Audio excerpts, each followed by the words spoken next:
सभी को मेरा नमस्कार। तो हमारा नेक्स्ट एकांकी है वो है सूखी डाली। पहले हमने नए मेहमान एकांकी को कंप्लीट कर चुके हैं। तो अब हमारा सेकंड एकांकी है सूखी डाली। तो चलिए ये भी मैं बिल्कुल जैसे कि आप सभी पहले से ही जानते हैं, मैं जो भी बताती हूँ बिल्कुल अपने भाषा में ईजी वे में बताती हूँ, शॉर्ट में, ताकि आप लोगों को समझ में आ सके किसमें क्या है। और लॉन्ग टाइप जहाँ से भी पढ़ना है आप PDF निकाल के पढ़ सकते हो, या बहुत सारे वीडियो भी अपलोडेड होती है पहले से। तो मैं बिल्कुल इसलिए अपने आसान शब्दों में छोटा वीडियो डालती हूँ ताकि आप लोगों को बिल्कुल समझ में आ जाए कि इस कहानी में या एकांकी में क्या है क्या नहीं है। तो चलिए शुरू करते हैं। सूखी डाली तो है प्रस्तुत एकांकी सूखी डाली श्री उपेंद्र नाथ अस्क द्वारा रचित है। क्या है जो सूखी डाली एकांकी है वो किनके द्वारा लिखी गई है? तो श्री उपेंद्र नाथ अस्क। ये जरूर याद रखिए कि सूखी डाली एकांकी के लेखक कौन है। तो श्री उपेंद्र नाथ अस्क जी है, उनके द्वारा ये रचित है। फिर है सूखी डाली एकांकी संयुक्त परिवार के महत्व को दर्शाता है। मतलब सूखी डाली जो एकांकी में जो पॉइंट है क्या है उसका, तो इसमें जो बताया गया है वो पूरे परिवार के महत्व को दर्शाता है कि एकजुट परिवार में फुल फैमिली क्या उसका महत्व होता है, उसके बारे में इस एकांकी में बताया गया है। फिर है कहानी के दादा मूलराज। क्या है? कहानी के जो दादा है मूलराज, जहाँ संयुक्त परिवार के सदस्य हैं। क्या है? दादाजी जो पूरे परिवार का जो सदस्य है, वहीं उनके पोते की बहू एकल परिवार में आस्था रखती है। इस कहानी में जो है दादाजी है और उनकी एक पोते की छोटी वाली जो बहू है। क्या है? दादा है जो वो थोड़ा अलग टाइप के, वो पूरे परिवार को ले के चलने वाले लोग हैं। और उनके जो पोते की बहू है वो अकेला रहना चाहती है और अकेले परिवार में आस्था रखती है, मीन ज़्यादा अच्छा मानती है उसको। फिर है अपने पोते की बहू बेला के मन में संयुक्त परिवार के प्रति आस्था जगाने के लिए वे अपने विचार उस पर थोपते नहीं हैं। क्या है? दादाजी जी जो है, ये पूरा इन लोगों का बहुत बड़ा फैमिली है, पर इस पूरे फैमिली का जो मेन मुखिया वो दादाजी है। दादाजी के अनुसार से सारे घर चलते हैं, पूरा फैमिली चलता है, कैसे क्या करना है क्या नहीं है। पर जो उनके छोटे पोते बहू जो है उसी का नाम बेला है। छोटे पोते बहू का ही नाम बेला है, जो अकेला मतलब छोटा फैमिली में अकेले रहने में ज़्यादा अच्छा समझती है और अकेला फैमिली को ज़्यादा पसंद करती है, उस टाइप की वो लड़की है। परंतु जब वो दादाजी के पोते की बहू बनती है, वो सबको लेके नहीं चलना चाहती है। तो उसके जो दादाजी मेन मुखिया होते हैं घर का, वो बेला पे थोपते नहीं है कि तुमको सारे परिवार को लेके चलना है, एक ही साथ बना के चलना है, वैसा उस पर कुछ थोपते नहीं है, जोड़ नहीं देते हैं, दबाव नहीं डालते। वही बोला जा रहा है कि अपने पोते की बहू बेला के मन में संयुक्त परिवार के प्रति आस्था जगाने के लिए वे अपने विचार उस पर थोपते नहीं है। तो कौन थोपते नहीं? दादाजी बेला पे थोपते नहीं है। फिर है बल्कि उसकी भावनाओं की कद्र करते हैं। बल्कि दादाजी जो है वो बेला मतलब कि उनके छोटे पोते के बहू के भावनाओं, जो उसका भावना होता है, खुद का सोच होता है, उसका वो कद्र करते हैं दादाजी। फिर करते हुए समय स्वतंत्रता देते हैं और उसकी भावनाओं को तो कद्र भी करते हैं और उसको भी आज़ादी देते हैं। किसको? बेला को। जिससे अंत में उसे संयुक्त परिवार का महत्व समझ में आ जाता है। जिससे क्या होता है कि लास्ट में जो बेला होती है, जो दादाजी के पोते की बहू मतलब बीवी होती है, वो अंत में समझ जाती है, वो अंत में पूरे परिवार के महत्व को समझ आती है बेला। फिर है इस प्रकार यह एकांकी संयुक्त परिवार के महत्व को प्रतिपादित करती है। जो इसमें बिल्कुल शॉर्ट में बता दिया गया कि इसमें इस एकांकी में क्या स्टोरी है, क्या कहानी है। यही इस एकांकी में स्टोरी है कि कैसे पूरा फैमिली को लेके चलना चाहिए, कैसे क्या होता है, एक एक से लोग दूसरे पे कैसे निर्भर होते हैं। वो जो इनके पोते की बीवी होती है, छोटी वाली दादाजी की जो बहू होती है, वो कैसे मतलब अंत में समझ जाती है कि संयुक्त परिवार को लेके चलना, मिल के चलना सबके साथ कितना महत्व होता है, कितनी अच्छी बात होती है। तो इस एकांकी में वही चीज़ को दर्शाया गया है कि एक संयुक्त परिवार कितना महत्व रखता है लोगों के लिए और इसका क्या क्या महत्व होता है। तो चलिए फिर आगे देखते हैं कि क्या है। इस एकांकी में कई पुरुष और स्त्री पात्र हैं। इस एकांकी में जो है पात्र की संख्या ज़्यादा है, कुछ पुरुष भी है और कुछ स्त्री भी है।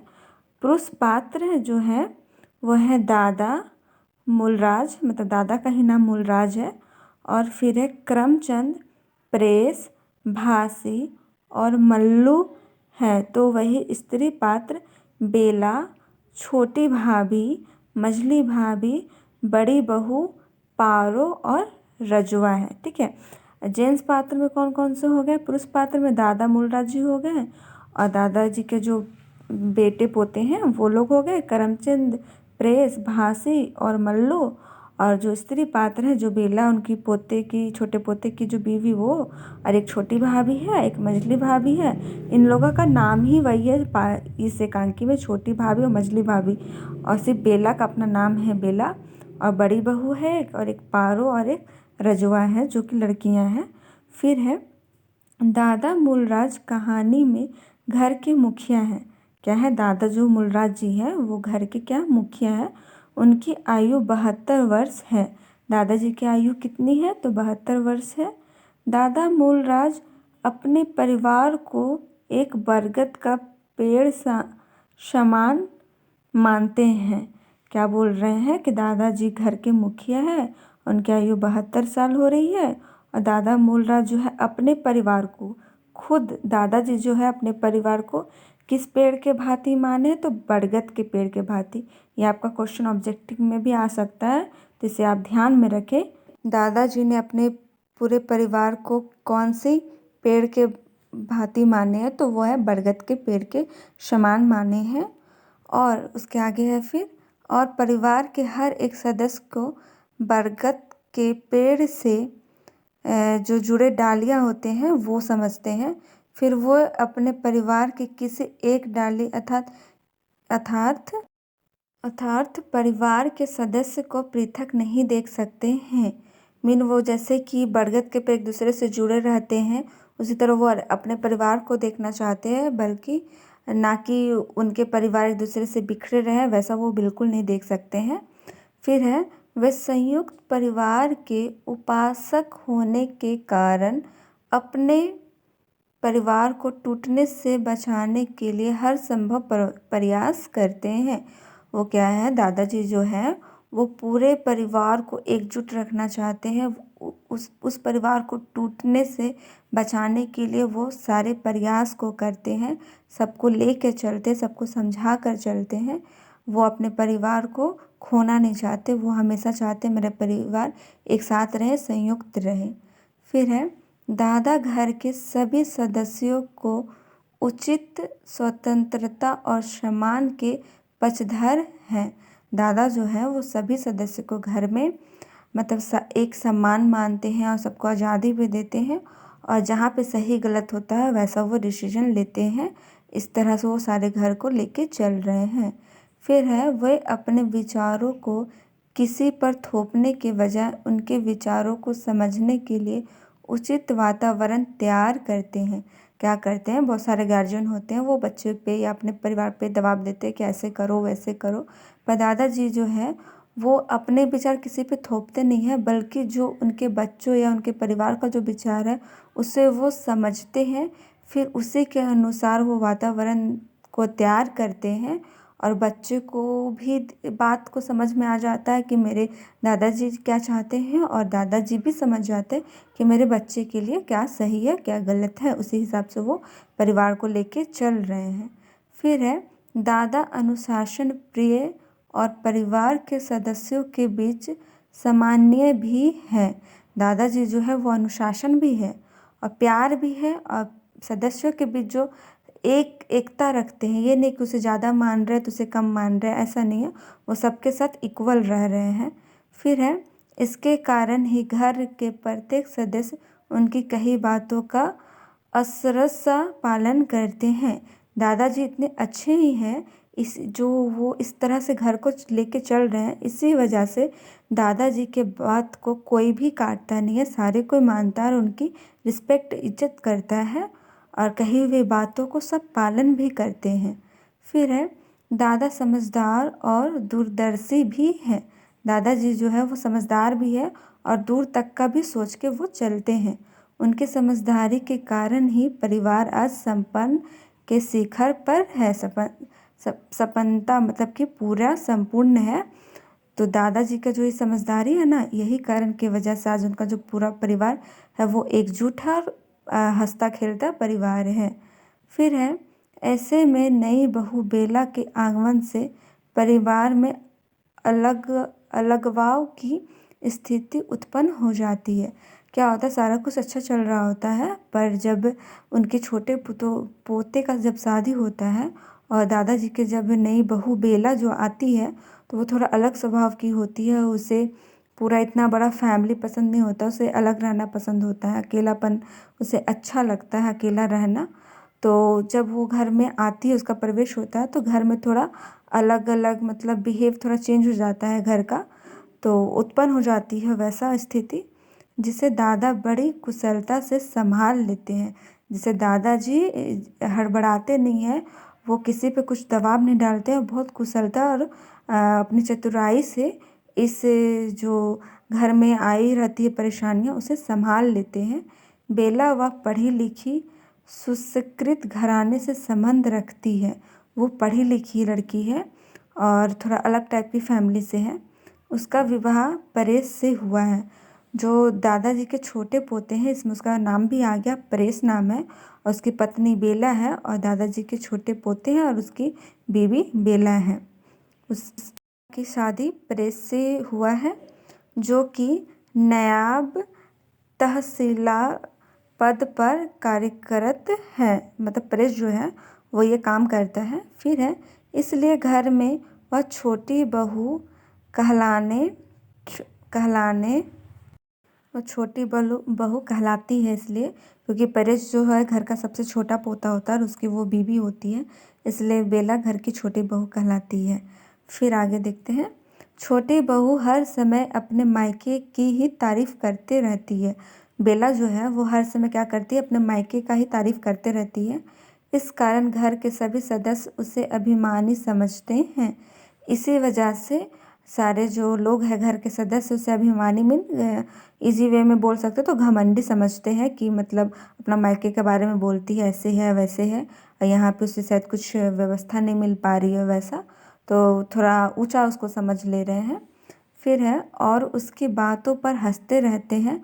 उसके घर और यहाँ के वातावरण में काफ़ी अंतर होने के कारण वह घर के पारिवारिक सदस्यों के साथ तालमेल बैठाने में दिक्कत महसूस कर रही है।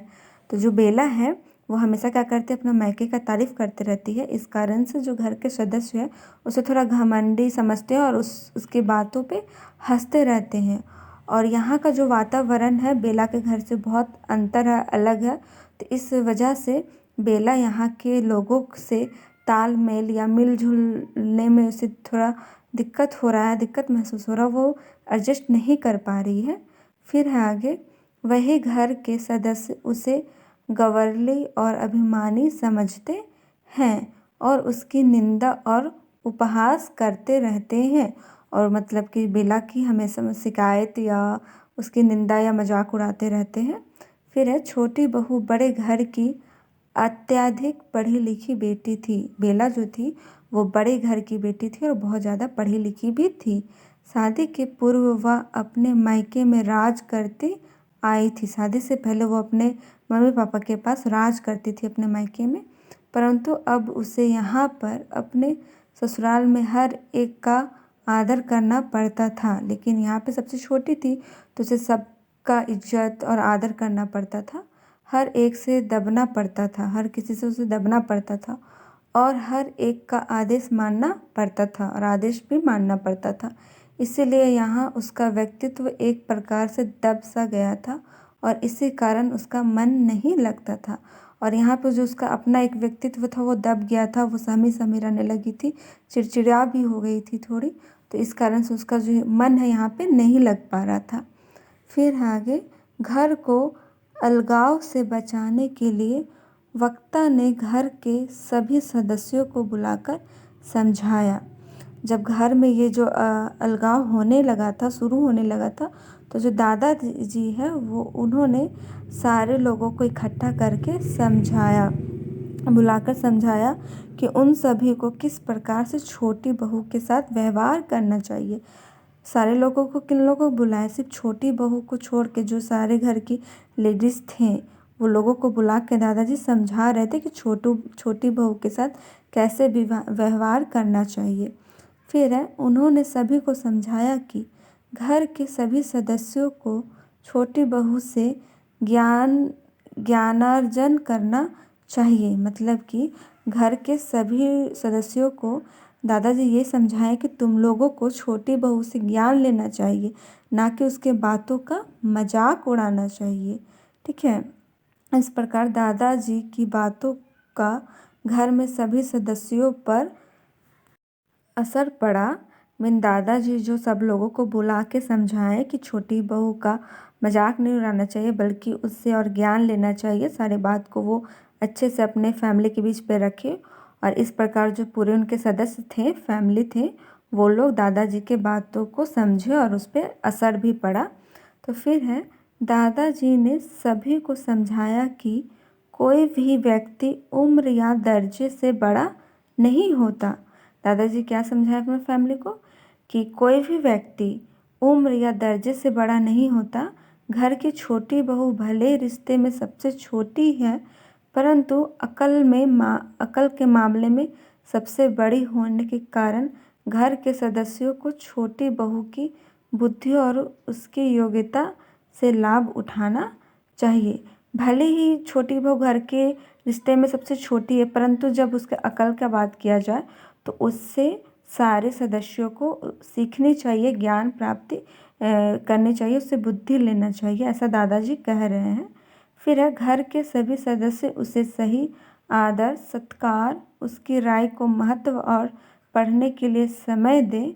उसे ऐसा महसूस ही ना होने दे कि वह किसी अन्य वातावरण में आ गई है।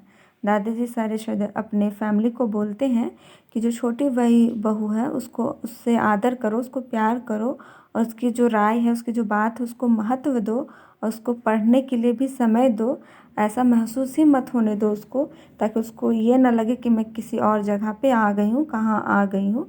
ऐसा वो अपने परिवार को समझाते हैं दादाजी। फिर दादा के कहे अनुसार घर के सभी सदस्य छोटी बहू बेला को कुछ अधिक ही आदर देने लगते हैं। तो क्या होता है, दादाजी जब समझाते हैं तो जितने भी घर के सदस्य होते हैं वो बेला को कुछ ज़्यादा ही आदर करने लगते हैं, जिससे छोटी बहू बेला को कुछ असहज, मतलब कुछ अच्छा महसूस नहीं होने लगता है, थोड़ा अजीब सा उसको लगता है। तो फिर क्योंकि वह भी परिवार में हिल मिल कर रहना चाहती थी, क्योंकि बेला भी चाहती थी कि मैं सारे परिवार के साथ मिलजुल कर रहूं। फिर ऐसे में वह दादा से कहती है कि वह बरगद के पेड़ से किसी डाली को अलग नहीं देख सकते, परंतु क्या वे यह देख पाएंगे कि कोई डाली पेड़ पर ही सूख गई हो। ऐसे में दादाजी कहते हैं कि वो अपने परिवार को बरगद के पेड़ की तरह तो देखना चाहते थे, पर वो किसी डाली को अलग नहीं होना देना चाहते हैं, परंतु वह किसी डाली को जुड़े रहने से और उससे सूख जाने पर भी वो नहीं देख सकते। ये नहीं कि बरगद का पेड़ तो है, उसमें डाली तो जुड़ा हुआ है, पर वो डाली सूख चुकी है, वैसा भी वो नहीं देखना चाहते। वो बिल्कुल हरे भरे सबको खिलखिला देखना चाहते हैं। फिर वह डाली नहीं बनना चाहती जो पेड़ के विकास में अपना योगदान ना दे पाए। ठीक है, मतलब कि बेला जो है वो ऐसा पेड़ का डाली नहीं बनना चाहती जो पेड़ के विकास में अपना योगदान ही ना दे पाए। इस तरह से अंत में बेला भी संयुक्त परिवार में मिलजुल कर रहना स्वीकार कर लेती है। फिर बेला भी अपने परिवार में मिलजुल के रहने के लिए स्वीकार कर लेती है। वो दादाजी जब कहते हैं कि मैं ऐसा नहीं चाहता हूँ कि मेरा जो बरगद का पेड़ है उसमें कोई डाली तो जुड़े रहे पर डाली सूख जाए, वैसा मैं बिल्कुल भी नहीं चाहता हूँ। तो इसी पे बेला भी कहती है कि मैं भी ये नहीं कहना चाहती हूँ कि मैं जुड़ी रहूँ, पर मैं बरगद के पेड़ के विकास के लिए रुकावट बनूँ, मैं विकास ना कर पाऊँ, ऐसा मैं भी नहीं रहना चाहती हूँ। और इसे संवाद के अनुसार दादाजी भी बेला को समझा देते हैं और बेला समझ भी जाती है और दादाजी भी समझ जाते हैं और पूरे परिवार भी समझ जाता है कि बेला को क्या चाहिए था, क्या नहीं चाहिए था। और परिवार को भी दादाजी समझा देते हैं कि बेला क्या है, क्या नहीं है, उसे कैसे उससे ट्रीट करना है। तो बिल्कुल पूरा सारा क्लियर हो चुका था, सारा बात दादा से भी, फैमिली से भी और बेला से भी।